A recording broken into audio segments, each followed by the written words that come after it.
বিভিন্ন লেখকের খ্যাতিমান কীর্তিমান বিভিন্ন লেখকের বাংলা ছোট গল্প নিয়ে পড়াশোনা করবার একটা নতুন উদ্যোগের মধ্যে আমরা রয়েছি। কখনো পড়াগুলি পুনঃপঠিত হচ্ছে, যা বাল্যে, কৈশোরে, যৌবনে বিগত কিছুদিন আগেও পড়েছি, সেগুলোকে আরেকবার পড়া হচ্ছে এবং অনেক সময় অনেক লেখা এমনও পড়ছি যেটা এর আগে হয়তো আমার পড়া হয়নি। আজকে পড়ব বিভূতিভূষণ বন্দ্যোপাধ্যায়ের গল্প সই সই সই সখা সই।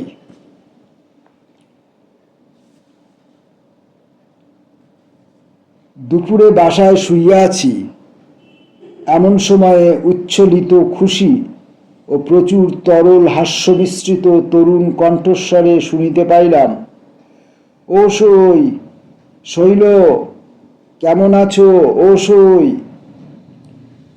পাশের ঘর হইতে আমার ভগ্নী, বিধবা, বয়স 30-এর বেশি, হাসির সুরেই বলিল, এসো সই, এসো, বসো, কি ভাগ্যি যে এ পথে এলে। এই তোমার সয়া হাট করতে এলো, নতুন গুড়ের পাটালি সেদ্ধুই করেলো আজ বেনবেলা। ছোট ছেলেটার আবার জ্বর আর সর্দি, তাই তোমার সয়াকে হাটে পাঠালাম। আমি বলি, সইয়ের সঙ্গে কতদিন দেখা হয়নি, ছেলেটাকে নিয়ে আর হাটের ভিড়ের মধ্যে কনে যাব, সইয়ের বাড়ি একটু বসি। কথার ভঙ্গিতে মনে হইল দুলে কি বাগদিদের মেয়ে। আমার বোনের সহিত সই পাতানো তাহার পক্ষে আশ্চর্য নয়, কারণ তাহারও শ্বশুরবাড়ির নিকটবর্তী এক পল্লী গ্রামেই। ছেলে মেয়ের লেখাপড়ার সুবিধার জন্য শহরে বাসায় থাকে। দুপুরের ঘুম নষ্ট হইল। বোনের নবাগতা সঙ্গীটি লেখাপড়া ভালো করিয়া শিখিলে অ্যানি বেসান্ত হইতে পারিতেন। মুখের তাহার বিরাম নাই, অনবরত বকিয়া যাইতেছে এবং কথার ফাঁকে ফাঁকে মাঝে মাঝে ছেদ স্বরূপ বলিতেছে, সই, একটা পান দেবা, দোক্তা খাও না, তা দাও, একটা এমনি পানি দাও। ও হাবলা, এই তোর সেই সইমা, চিনতে পেরিলি? হারে বোকা ছোঁড়া, গড় করলিনি সইমাকে? নে, পায়ের ধুলো আর নিতে হবে না, এমনিই গড় কর। পান খাইয়া সে আবার শুরু করিল, ঘরের কত ভেড়া দাও ভাই সখী? 13 টাকা? ও মা, কনে যাব? তা কি দরকার তোমার শহরে এত টাকা খরচা করে থাকবার? হ্যাঁ সই, দিব্যি তোমার ঘরটা, বাড়িটা রয়েছে গ্রামে। আম কাঁঠাল গাছগুলো দেখা আবানে নষ্ট হয়ে যাবে। নাও সই, মেয়ে যেন তোমার চাকরি করে কি নিয়ে খাওয়াবে লেখাপড়া শিখে। হি হি হি হি বলিয়া সে হাসিয়া লুটাইয়া পড়ে আর কি। আমার শোবার ঘরের বাইরের রোয়াকে তার হাসি ও বক্তৃতা চলিতেছে, তাও এমন উচ্চকণ্ঠে যে কলিকাতা শহরে হইলে ফুটপাতে ভিড় জমিয়া যাইত। আমি একে কাল রাত্রে মশার উপদ্রবে তেমন ঘুমাইতে পারি নাই। এমন বিপদও আসিয়া জুটিল কিনা ঠিক দুপুরবেলাতেই। ছোট বাসা, অন্য কোনো ঘর নাই যে সেখানে গিয়া ঘুমাই। ও সই, ছেলেটাকে একটু জল দাও দিকিন, অনেকক্ষণ থেকে খাবে বলছে। তা ওর আবার লজ্জা দেখলে হয়ে আসে। জল চাবি তোর সইমার কাছে, তার আবার লজ্জা দেখো না ছেলের। আমার বোন জল আনিতে ঘরের মধ্যে ঢুকিলে সে চুপি চুপি তাহার ছেলেকে আশ্বাসে সুরে বলিতে শুনিলাম, তোর সইমা কি আর তোরে এমনি জল দেবে? কিছু খাতি দেবে এখন, দেখিস। দেখি, পেটটা পড়ে রয়েছে। মোর বাপ, সেই সকালে 2টা পান্তা খেয়ে হলো। আহা, পাটালি হাটে বিক্রি হলি চাল কিনে নিয়ে যাব, এবেলা ভাত রাঁধবো। এখন তোমার সইমা যা খাতি দেয় তাই খেয়ে থাকো, পয়সা নাই যে মানিক। এই সময় আমার বোন জল এবং বোধহয় বাটিতে একটু গুড় লইয়া রোয়াকে গিয়া উপস্থিত হইল। কারণ শুনিলাম সে ছেলেটিকে বলিতেছে, নে হাবলা, হাত পাত, গুড়টা খেয়ে জল খা, শুধু জল খেতে নেই। হাবলা ও হাবলার মা যে একটু নিরাশ হইয়াছে, ইহা আমি তাহাদের গলার সুর হইতে অনুমান করিলাম। হাবলার মা নিরুৎসাহভাবে বলিল, নে গুড়টুকু হাতে নে, খেয়ে ফেল, যেন রোয়াকে না পড়ে। ঠিক দুপুরের পরই সময়টা, এখন যেন কিছু খাইতে দেয়া প্রয়োজন, একথা আমার বোনের মাথায় আসে নাই বুঝিলাম।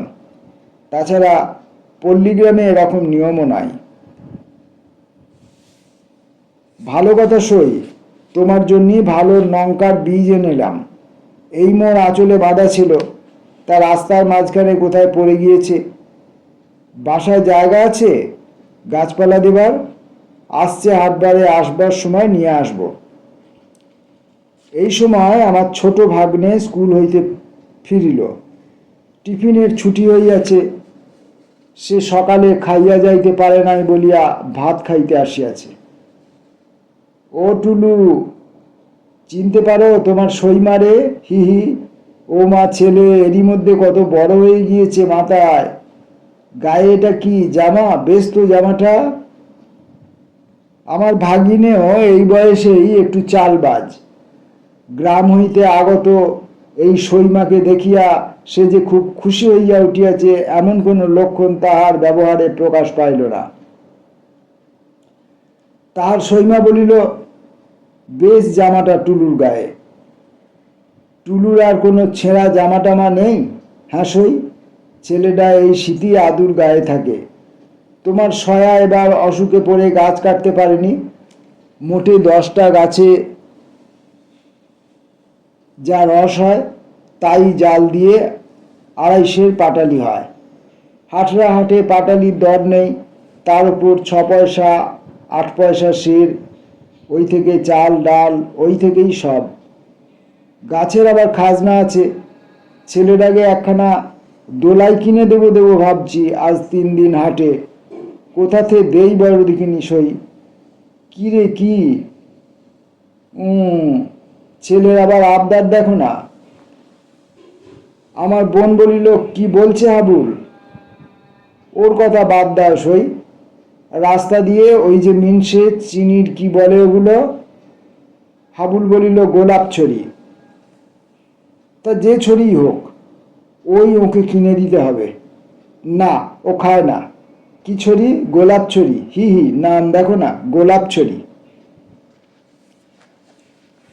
আমার ভাগ্নের দৃষ্টিও বোধহয় ইতিমধ্যে গোলাপ ছড়ির দিকে পড়িয়াছিল। সে ছুটিয়া গিয়া ফিরিওয়ালাকে ডাকিয়া আনিল ও আমার শটান আসিয়া বলিল, গোলাপ ছড়ি কিনিব মামা, পয়সা দাও। বোধ হইল হাবুলও কিছু ভাগ পাইয়াছে, কারণ একটু পরেই হাবুলের মায়ের খুশি ভরা গলার শুনিতে পাইলাম, নাও, হলো তো? কেমন, বেশ মিষ্টি? খাও। পাটালির চেয়ে কি বেশি মিষ্টি? দেখি তো একটু গালে দিয়ে। কি জানি, এসব কখনো দেখিনি চোখে। একটু পরে টুলুকে ভাত দিতে তার মা রান্নাঘরে চলিয়া গেল। সেই সময় শুনিলাম হাবুল নাকি সুরে বলিতেছে, না মা, আর তোমারে দেব না। আমি তবে কি খাবো? হাবুলের মা তার সইকে আর পাইল না, কারণ ছেলেকে খাওয়াইয়া স্কুল পাঠাইয়া দিয়া নিজে ঘরের মধ্যে বিছানায় শুইয়া পড়িয়াছে। অনুপস্থিত সইয়ের উদ্দেশ্যে হাবুলের মা আপন মনে অনেক গল্প করিয়া গেল। খানিক পরে শুনিলাম বলিতেছে, ও সই, কনে গেলে? ঘুমলে নাকি? মোরে আর একটা পান দেবা না? কেউ তাহার কথা উত্তর করিল না। বেলা 3টা বাজিয়াছে। আমি বেড়াইতে বাহির হইতে গিয়া দেখি অতি মলিন শাড়ি পরনে এক 22-23 বছরের কালো কোলো মেয়ে একটা চুপড়ি পাশে রাখিয়া ঠিক পৈঠার কাছে বসিয়া আছে। তার ছেলেটিও কাছে বসিয়া তখনও গোলাপ ছড়ি চুষিতেছে। আমাকে দেখে মেয়েটি থতমত খাইয়া মাথায় ঘোমটা তুলিয়া দিল। দুপুরের বিশ্রামের ব্যাঘাত হওয়ায় মনটা বিরক্ত ছিল। একটু রুক্ষ সুরে বলিলাম, একটু সরে বসো পথ থেকে, চুপড়িটা রাস্তার ওপর কেন? মেয়েটি ভয়ে ও সংকোচে জড়সড় অবস্থায় চুপড়ি সরাইয়া একপাশে রাখিয়া নিজে যেন একেবারে মাটির সহিত মিশিয়া গেল। সন্ধ্যার কিছু আগে উকিলদের ক্লাবে টেনিস খেলিয়া বাসায় ফিরিতেছি। দেখি বাসার পাশে বড় রাস্তার ধারে তুঁততলার শুকনো পাতার উপরে আমার বোনের সই তার ছেলেটিকে লইয়া বসিয়া আছে। পাশে সেই চুপড়ি ও একটা ছোট ময়লা কাপড়। সন্ধ্যা হইবার দেরি নাই। তুঁত গাছের মগডালেও আর রোদ দেখা যায় না। হাবুলের বাপ এখনো পাটালি বিক্রি করিয়া হাট হইতে ফিরে নাই। মেয়েটি যেন কেমন ভরসাহারা নিরাশ মুখে বসিয়া আছে। অন্তত তেমন হাসি খুশির ভাব আর দেখিলাম না।